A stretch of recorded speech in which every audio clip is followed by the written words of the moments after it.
Part 1. The Desperate Plea Captain. Marcus Chen floated inside his ship's cargo bay, checking inventory on his tablet. Another day, another pile of space junk to sort through. The asteroid belt was full of broken ships and forgotten dreams, but someone had to clean it up. That someone was usually Marcus. His ship, the Defiance, wasn't much to look at. 30 years old, patched with metal from a dozen different worlds and held together by hope and welding paste. But she flew, and that was enough for a salvage captain trying to make an honest living. The proximity alarm screamed. Marcus grabbed the nearest handheld and pulled himself toward the control room. Red lights flashed everywhere. Something was coming in fast, too fast to be anything good. Computer, what have we got? Unidentified craft approaching. No response to hails. Impact in 47 seconds. Marcus strapped himself into his pilot chair and watched his screens. A small pod tumbled through space, spinning wildly. Its hull was cracked, leaking atmosphere in tiny white puffs. Escape pod, he muttered. Someone's having a very bad day. The pod slammed into his cargo bay with a sound like thunder.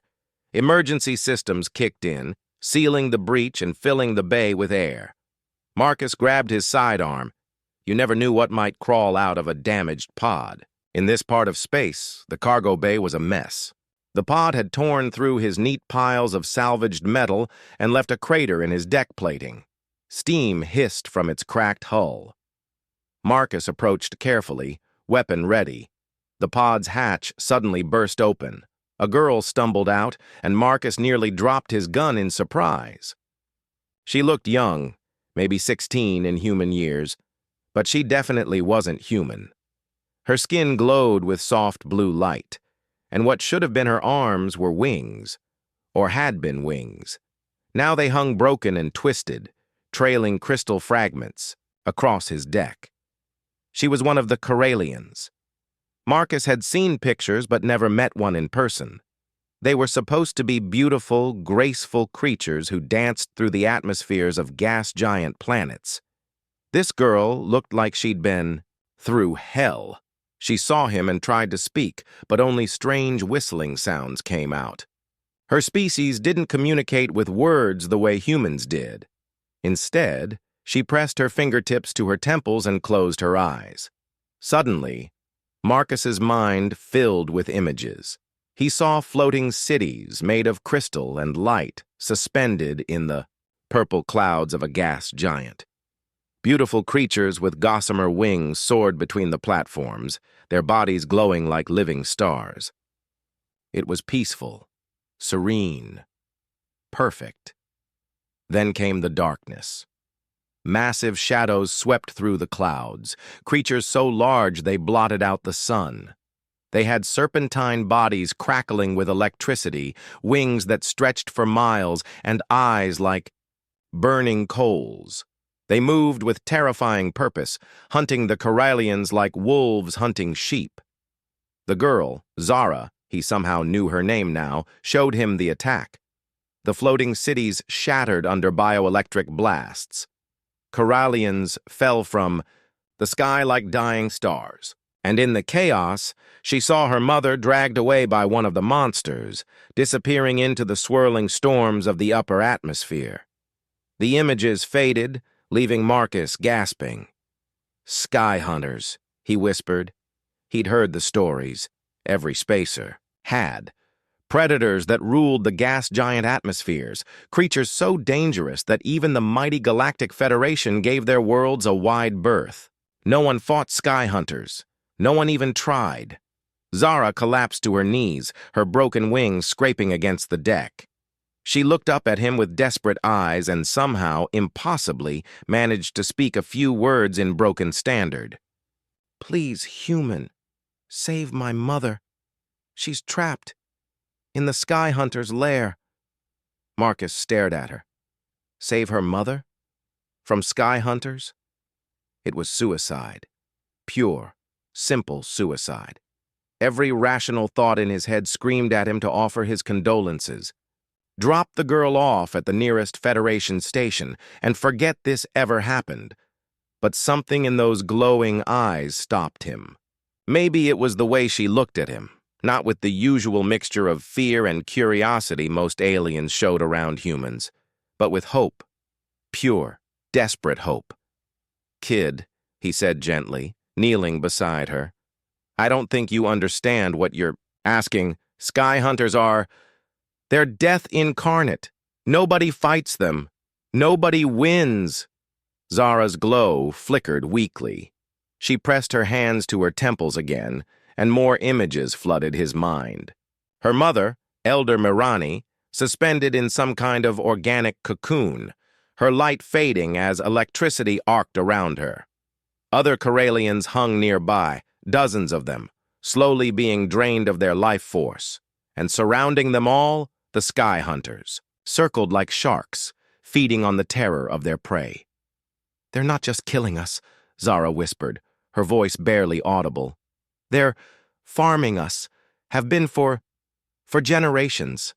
My people never told the galaxy because we were ashamed. We let ourselves become cattle." Marcus felt something cold settle in his stomach. He'd seen plenty of predators in his time as a salvager, but there was something particularly twisted about creatures that turned sentient beings into livestock. "How long?" he asked. "Since my mother was taken?" 3 days. Since they started hunting. Us?" Zara's glow dimmed further. "Always. The Sky Hunters have always been there, taking a few of us every season. We thought it was natural, the price of living in their domain. But now they're taking everyone. Every city, every family. Soon there won't be any Corellians left to take."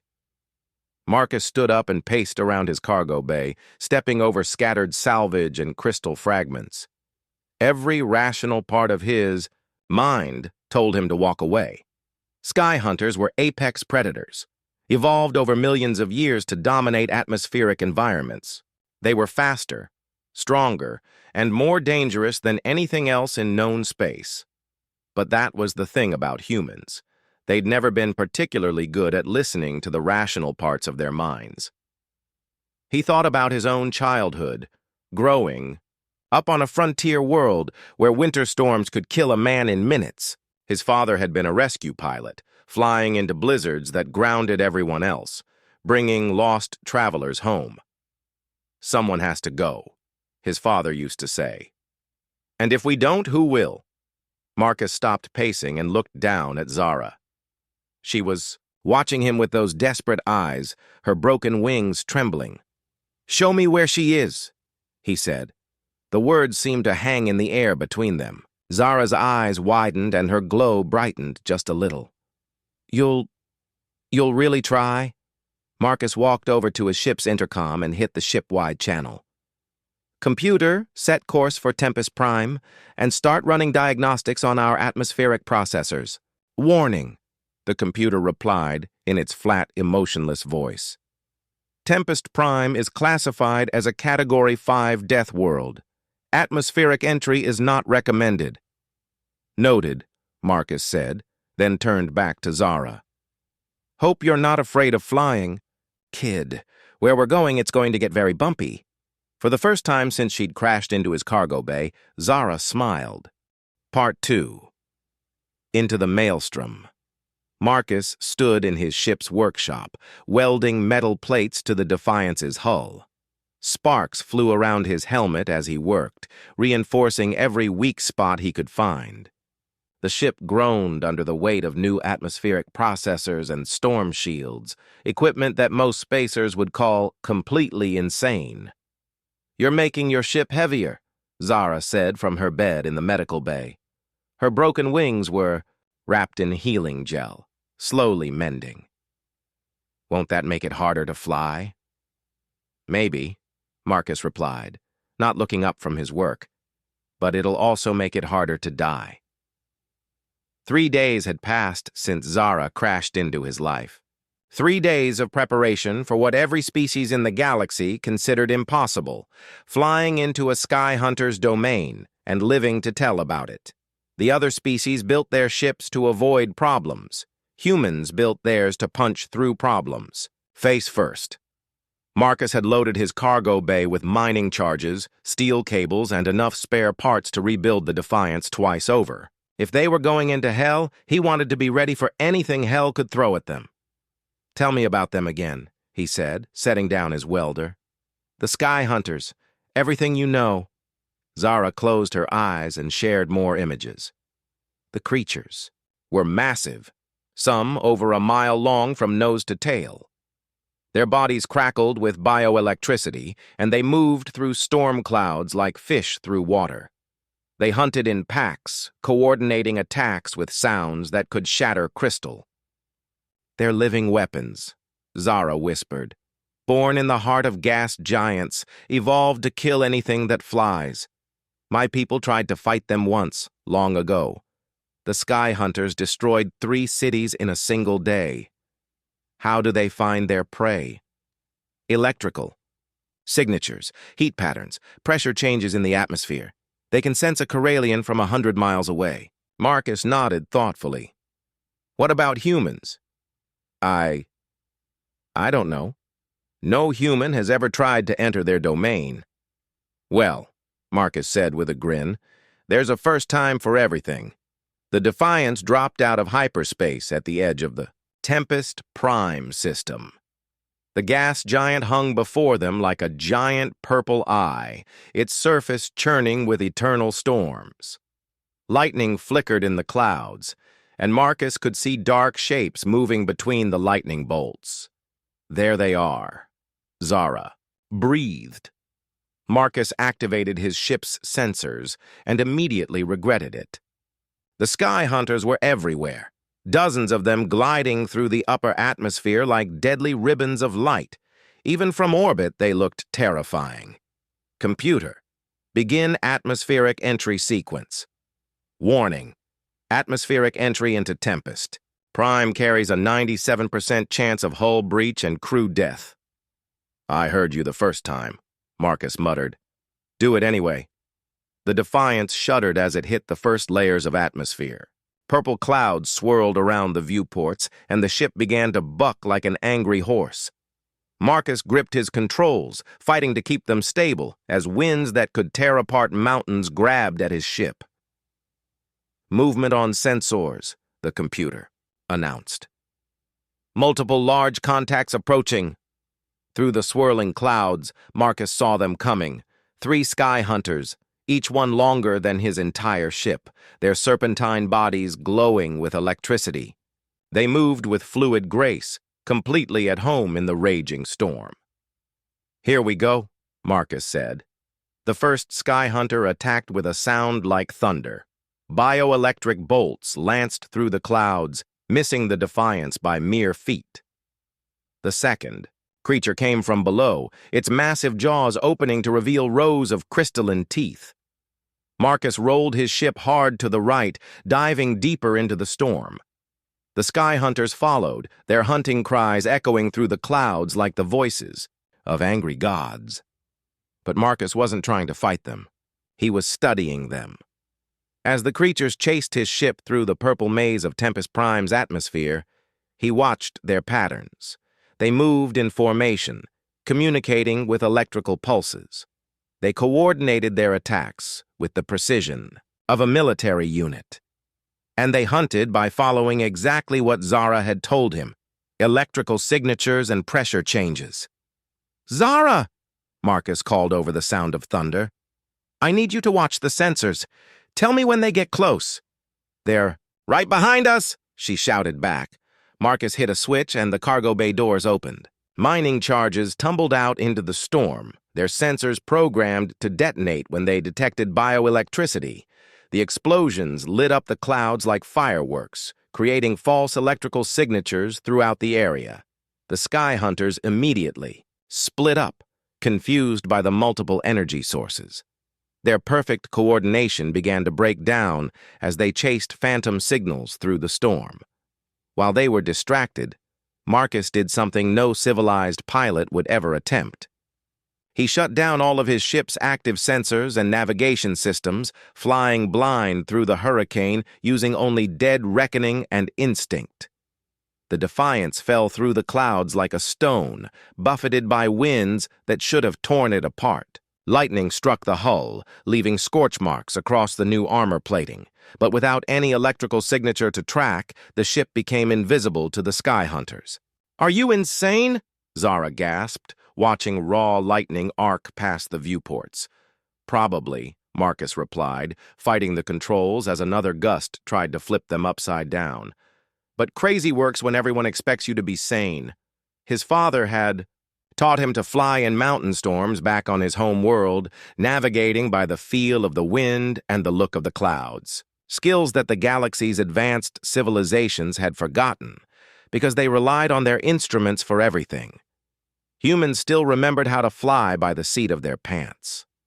The Sky Hunters' hunting cries grew fainter as they searched, the wrong areas, following the false trails Marcus had left in the storm.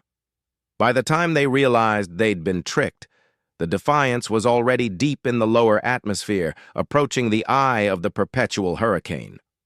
"There," Zara pointed, through the swirling clouds. "The eye wall.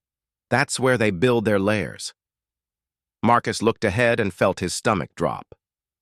The eye of the storm was massive, easily 200 miles across, and hanging in the center, suspended by some impossible feat of engineering, was a structure that defied description. It looked like a city made of crystallized lightning, its spires reaching up into the storm clouds. Bioluminescent veins pulsed through its organic walls, and Marcus could see movement inside, lots of movement. "Well," he said, pushing the throttle forward, "we found it." The Defiance flew toward the Sky Hunter lair, a tiny speck of metal and determination heading into the heart of darkness. Behind them, the confused hunters were beginning to regroup, following their trail deeper into the storm. "Marcus," Zara said quietly, "what if this doesn't work?" Marcus checked his weapon systems and made sure his emergency charges were ready. "Then at least we'll go down swinging. And sometimes, kid, that's all you can do." The lair grew larger as they approached, its bioelectric glow casting eerie shadows through the storm. Somewhere inside that nightmare structure, Zara's mother was waiting. Time to find out what humans were really made of. Part 3. The Nest of Storms. The Sky Hunter lair hung in the eye of the storm like a nightmare made real. Marcus had seen alien architecture before, but nothing like this. The structure twisted and curved in impossible ways, defying every rule of physics he knew. Its walls pulsed with veins of blue electricity, and organic spires reached up into the swirling clouds above. "It's alive," Zara whispered, pressing her face to the viewport. "The whole thing is alive." Marcus studied the readings on his scanner. She was right. The lair wasn't just built, it was grown. Massive bioelectric organisms had been shaped into walls and corridors, creating a fortress that existed in 3 dimensions with no fixed up or down. "How do we get inside?" he asked. Zara pointed to dark openings scattered across the structure's surface. "Entry ports, but they'll be guarded." Not all of them. Marcus had been counting the Sky Hunters circling the lair. "They hunt in patterns, remember? There's a gap in their patrol route, right there." He pointed to a smaller opening near the bottom of the structure. For exactly 47 seconds every few minutes, no Sky Hunter was watching that particular entrance. "That's barely enough time," Zara said. "Then we better not waste any." Marcus waited, counting seconds in his head. The Sky Hunters moved like clockwork, their patrol routes as predictable as sunrise. When the gap opened, he pushed the Defiance forward at full speed. The ship slipped through the opening just as another Sky Hunter rounded the corner. Its massive eye passed inches from their hull, but they were already inside the organic tunnel, racing toward the lair's heart. The tunnel walls glowed with soft bioluminescence, and Marcus could feel the structure's pulse through his ship's hull.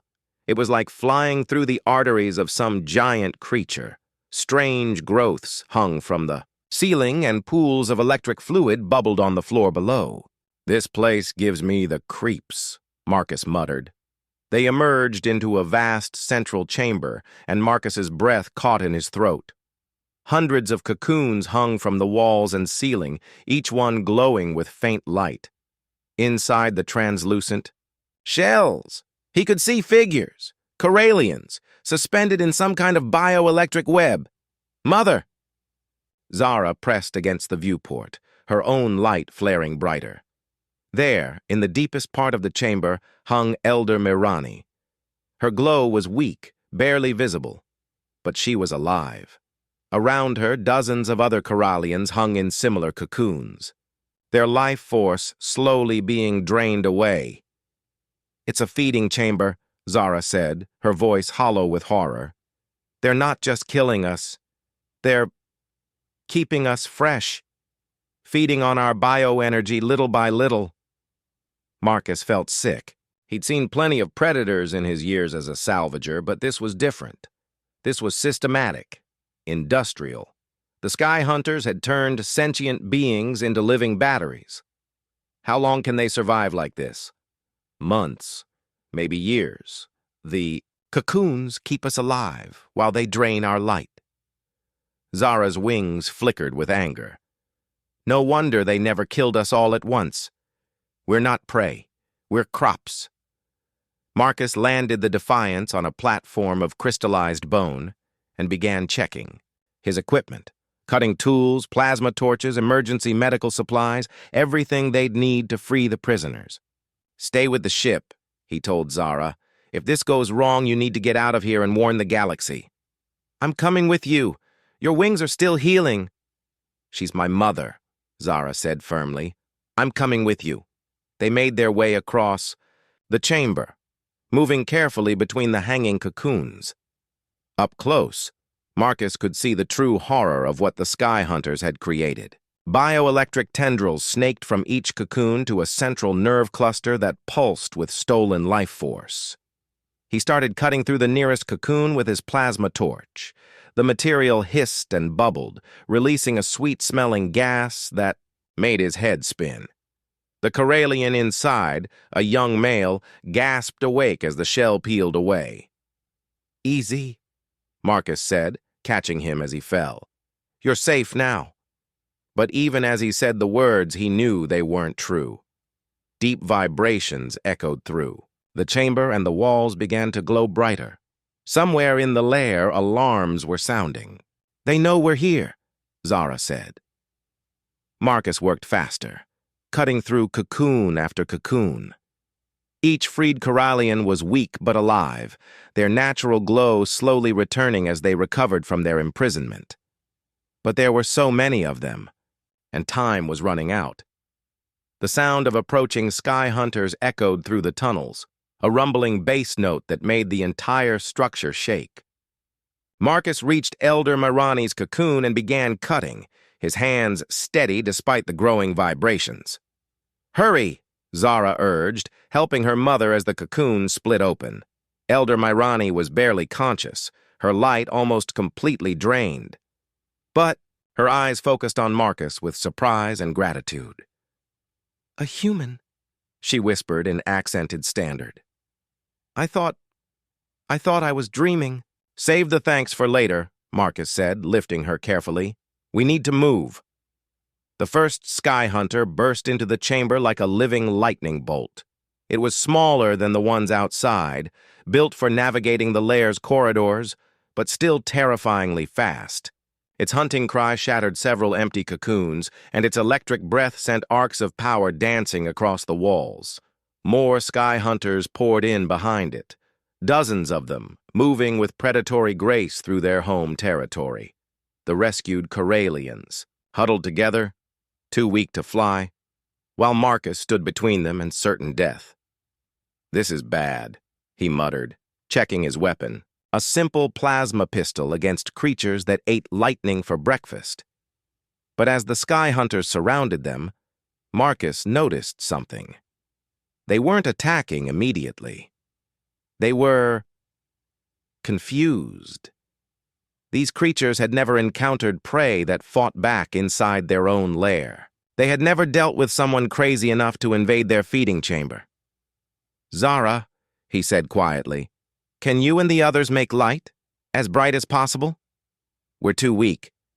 "Try, all of you together." The Corellians looked at each other, then began to glow. It was faint at first, but as they joined their light together, it grew stronger. The chamber filled with brilliant blue-white radiance, and something impossible happened. The Sky Hunters hesitated.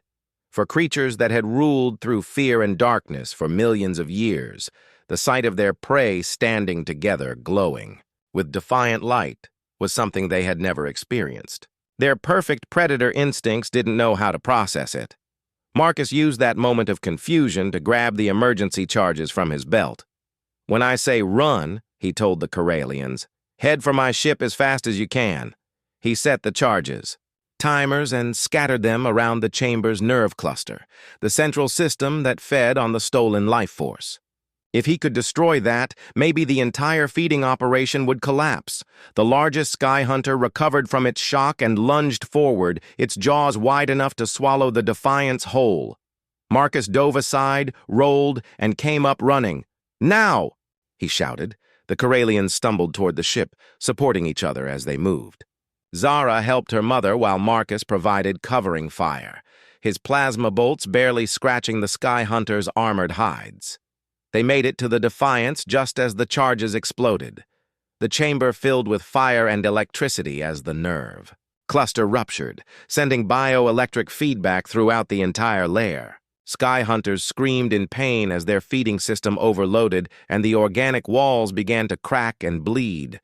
Marcus slammed the ship's engines to full power, lifting off even as the platform crumbled beneath them. The rescued Corellians were packed into his cargo bay, weak but alive, while the Sky Hunter lair shook itself apart around them. The exit! Zara pointed to the tunnel they'd entered through, but it was blocked. 3 massive Sky Hunters hung in the opening, their eyes burning with rage. Behind them, the lair was collapsing, bioelectric systems failing in cascading explosions. Marcus looked at his passengers, dozens of weak, frightened people who had been through hell. Then he looked at the blocked exit and the angry predators, guarding it. "Hold on," he said, and did something that would have horrified any sane pilot in the galaxy. He flew straight at the Sky Hunters, full throttle, with no intention of stopping. Part 4. The Human Gambit. The Defiance flew straight at the 3 Sky Hunters, blocking their escape, engines screaming at maximum power. Marcus gripped the controls so tightly his knuckles turned white, while behind him the rescued Corellians held onto whatever they could find. "Are you insane?" Elder Mirani gasped from the cargo bay. "Probably," Marcus replied, his eyes locked on the massive creatures ahead. "But insane works when everyone expects you to be reasonable." The Sky Hunters spread, their enormous wings preparing to crush the tiny ship between them. Their bioelectric bodies crackled with deadly energy, turning the tunnel into a lightning storm. Any normal pilot would have pulled back, tried to find another way out, but Marcus wasn't any normal pilot. He was human. At the last possible second, he killed the engines and fired every maneuvering thruster at once. The Defiance spun like a corkscrew, slipping between the Sky Hunter's grasping claws by inches. The ship's hull scraped against crystalline teeth, leaving gouges in the armor plating, but they broke through. The tunnel exit opened ahead of them, showing the purple swirl of Tempest Prime's atmosphere.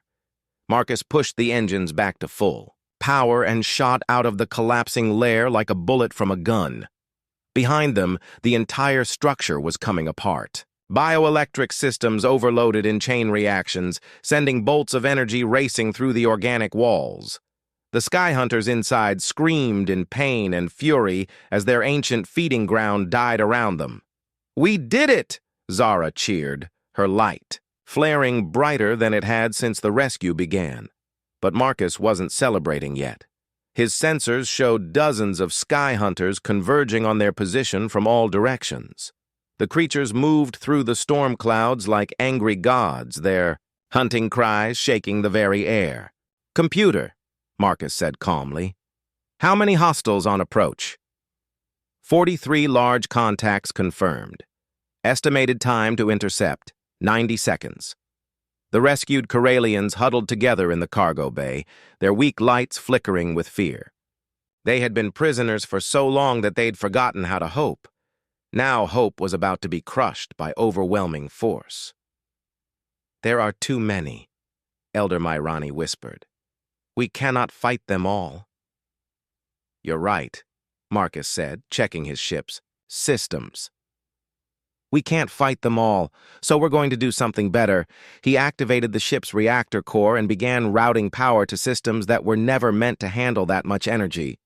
Warning lights flashed across his control panels as the Defiance's electrical grid strained under the load. "Marcus, what are you doing?" Zara asked, watching the power readings climb toward dangerous levels. "Changing the rules," he replied. The Sky Hunters had ruled the gas giant atmospheres for millions of years because they were perfect pack hunters. They communicated through bioelectric pulses, coordinated their attacks with lightning precision, and shared information across vast distances through their electrical network. But what if that network could be disrupted?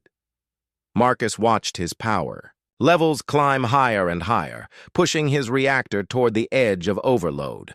The Sky Hunters were closing in, their massive forms visible through the storm clouds. In 30 seconds, they would surround the Defiance and tear it apart. Everyone. "Hold on," Marcus announced. "This is going to hurt." He triggered the electromagnetic pulse. Every piece of electronic equipment on the ship died instantly. Life support, artificial gravity, navigation systems. Everything went dark. The Defiance tumbled through the storm clouds like a dead whale falling through water.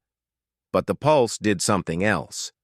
It spread outward in all directions, a massive electromagnetic wave that disrupted every bioelectric signal within 100 miles. The Sky Hunters' hunting cries cut off in mid-scream.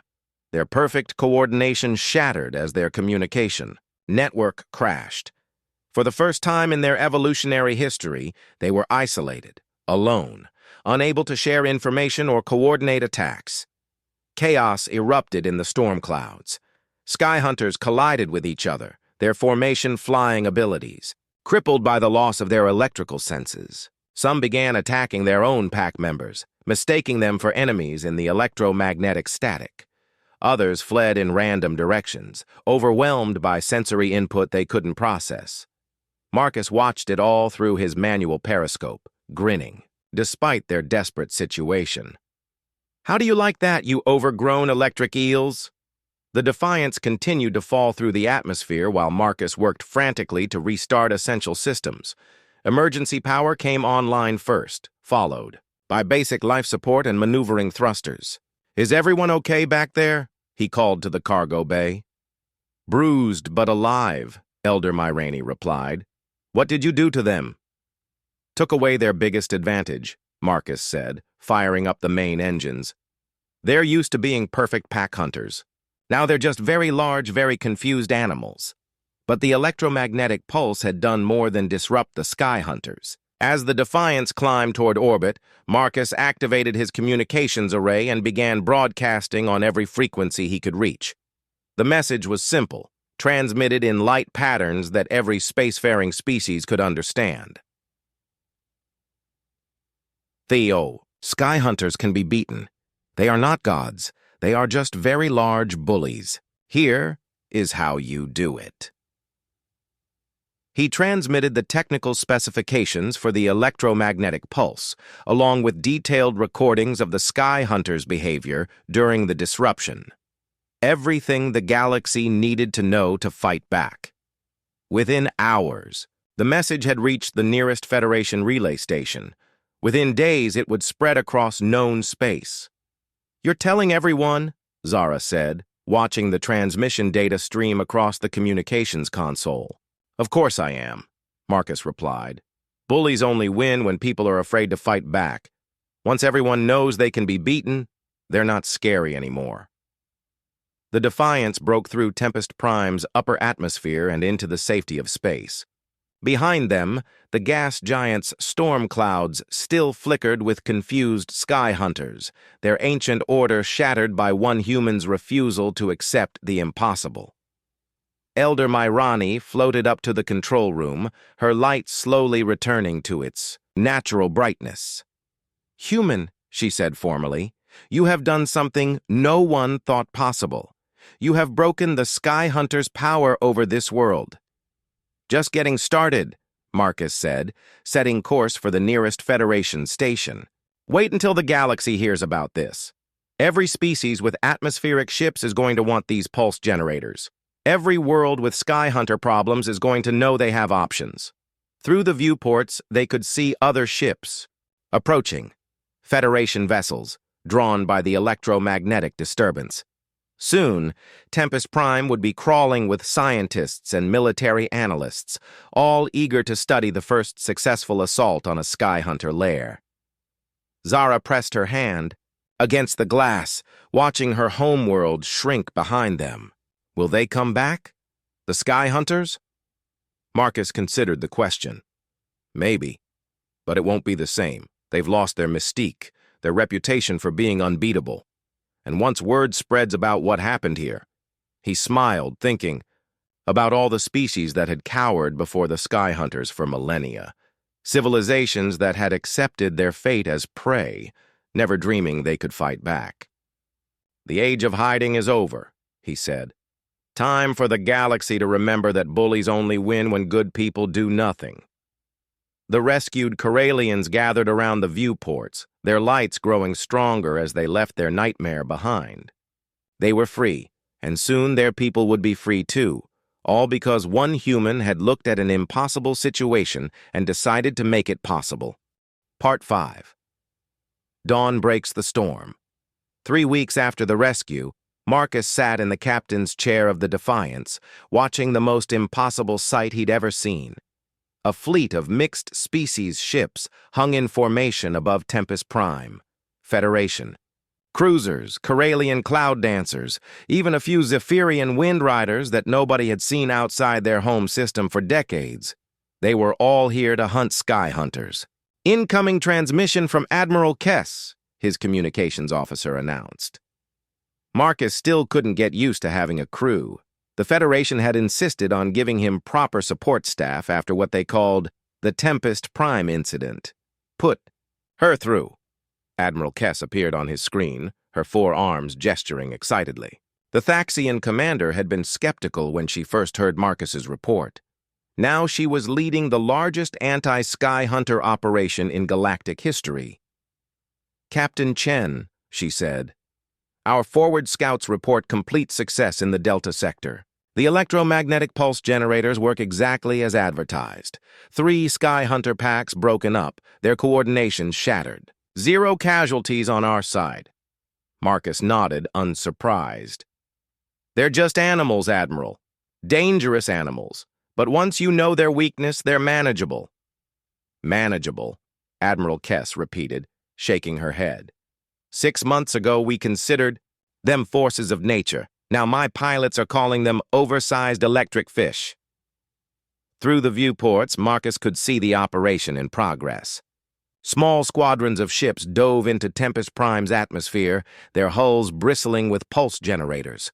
When they encountered Sky Hunter packs, the electromagnetic bursts would scatter the creatures like startled birds. Then the real work began.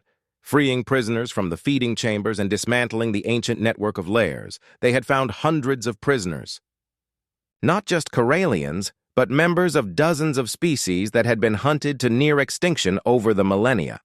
The Sky Hunters had been systematic in their farming, keeping just enough of each species alive to maintain their food supply. "The Zephyrians want to name a star after you," Admiral Kess continued.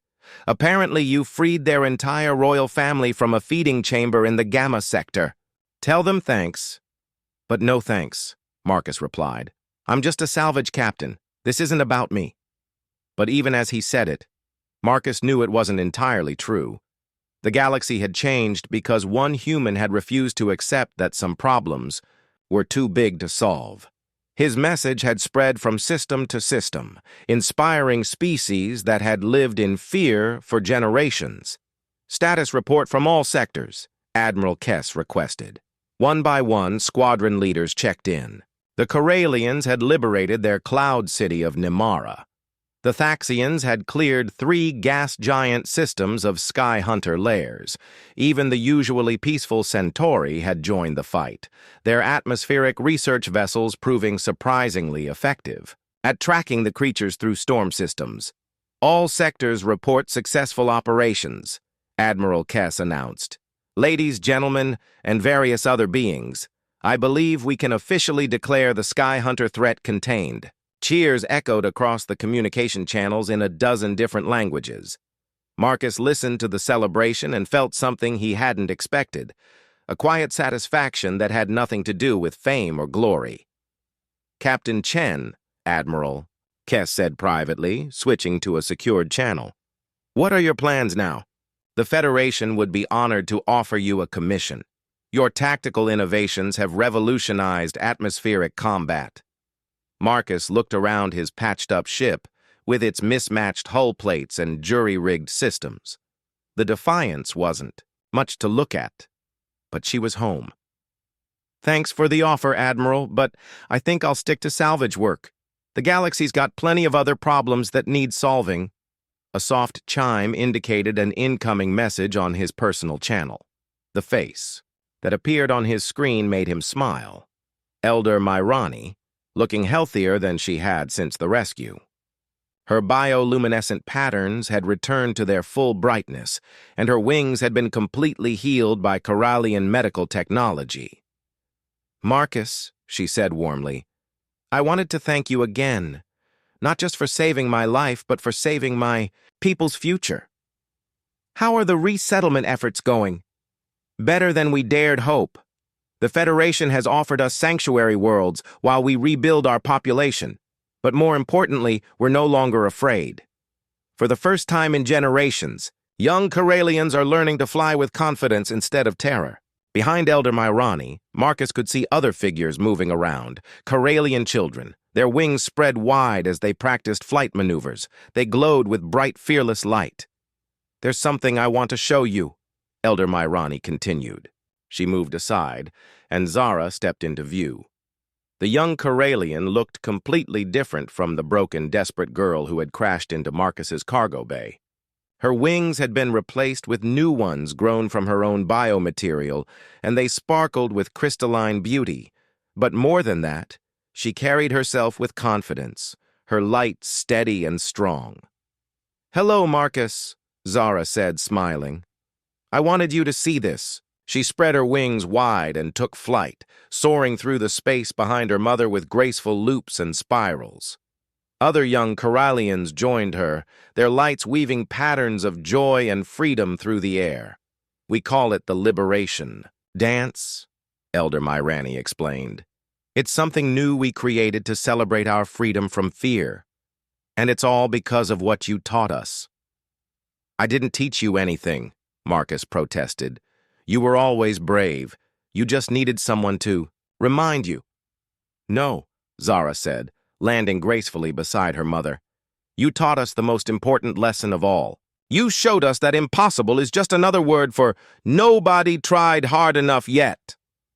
Marcus felt his throat tighten with unexpected emotion. What are you going to do now? We're going to help, Elder Myrani said firmly.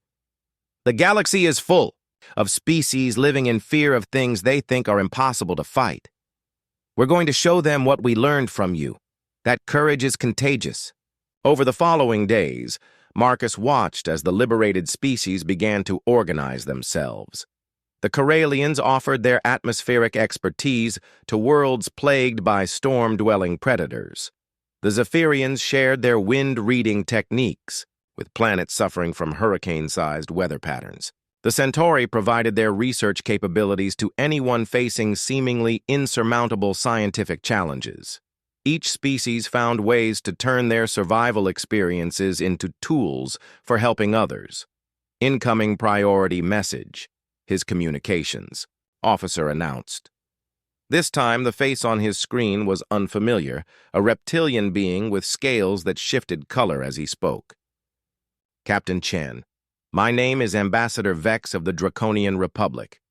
We have a problem that others say is impossible to solve. Our home system is being consumed by a rogue AI that has learned to replicate itself through our computer networks. The Federation says the situation is hopeless.